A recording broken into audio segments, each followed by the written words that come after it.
प्यारे विद्यार्थियों, आज हम रघुवीर साहे द्वारा रचित लोकतंत्र का संकट कविता की सह प्रसंग व्याख्या करते हैं। लोकतंत्र का संकट कविता में कवि ने संकेत किया है कि जो व्यवस्था संचालक है वे अपने कर्तव्यों का महत्व नहीं समझते। उनका लाभ शासन व्यवस्था के बिगड़ने में है। यही लोकतंत्र के संकट का कारण है। पुरुष जो सोच नहीं पा रहे किंतु अपने पदों पर आसीन है और चुप है।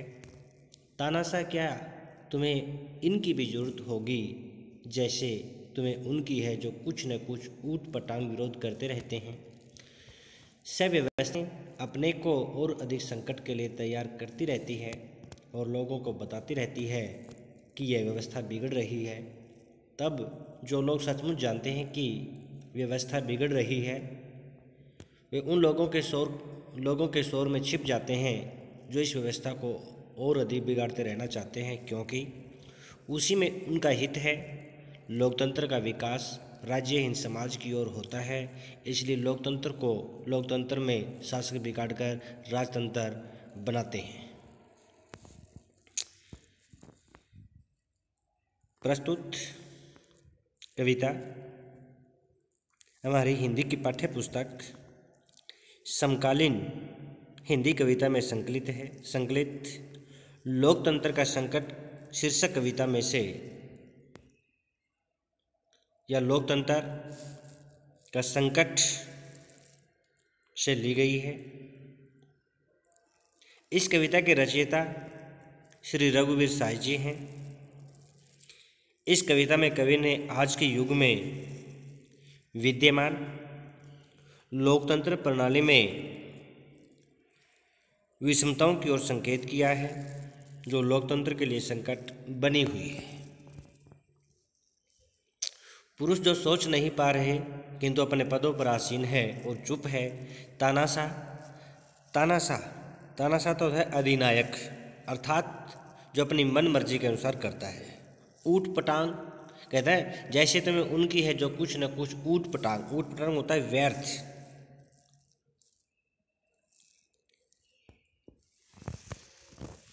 हम इस पद्यांश की सप्रसंग व्याख्या करते हैं। कवि ने इस पद्यांश के माध्यम से भारत की लोकतंत्र प्रणाली पर प्रकाश डालते हुए कहा है कि कुछ लोग अपने पदों पर आसीन हैं, अर्थात अपने पदों पर जमकर बैठे हुए हैं। वे व्यवस्था के विषय में कुछ नहीं सोचते परंतु मौन रहते हैं। कवि इसमें यही कहना चाहता है कि लोकतंत्र में शासन के कर्मचारी व्यवस्था के अंग होते हुए भी, व्यवस्था के विषय में जानते हुए भी अपना मुंह नहीं खोलते। कवि ने लोकतंत्र के जो संरक्षक है, व्यवस्थापक है, अर्थात जो नेता है, उनसे पूछा है कि क्या तुम्हें शासन में काम करने वाले की जरूरत नहीं, जैसे तुम्हें व्यर्थ का विरोध करने वालों की आवश्यकता होती है। कहने का तात्पर्य यही है कि लोकतांत्रिक व्यवस्था में जितनी आवश्यकता शासन में काम करने वाले की होती है, उतनी ही आवश्यकता विरोध करने वाले की भी होती है। सब व्यवस्थाएं अपने को और अधिक संकट के लिए तैयार करती रहती है और लोगों को बताती रहती है कि व्यवस्था बिगड़ रही है।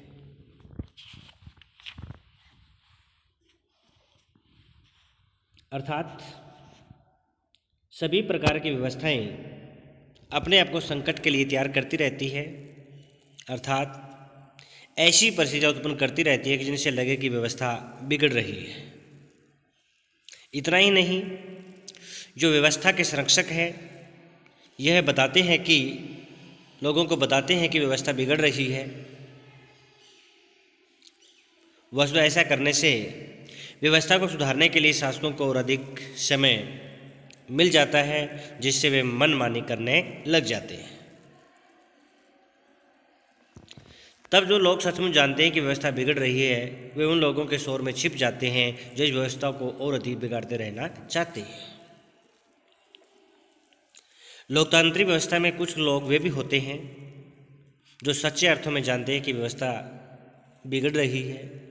दूसरी ओर वे भी लोग अधिक संख्या में हैं जो चाहते हैं कि व्यवस्था और अधिक बिगड़ती रहें और उनके शोर में सच्चाई को जानने वाले लोगों की आवाज़ दबकर रह जाती है। उसी में उनका हित है।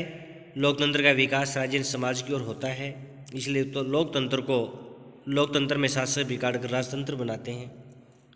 व्यवस्था को बिगाड़ने वाले का हित इसी में होता है। इस प्रकार लोकतंत्र का विकास राजतंत्र की ओर होता है। लोकतांत्रिक व्यवस्था में शासक लोकतंत्र को बिगाड़कर राजतंत्र बना देते हैं। इस कविता का विशेष भावार्थ ये निकलता है कि लोकतांत्रिक शासन व्यवस्था अपने आप में बुरी नहीं है, अपितु इसे अपने स्वार्थ पूर्ति हेतु बिगाड़ दिया जाता है। भाषा पूर्णतः खड़ी बोली है। जो शब्दों का चयन किया गया है वे विषय के अनुकूल किया गया है। प्रसाद गुण है।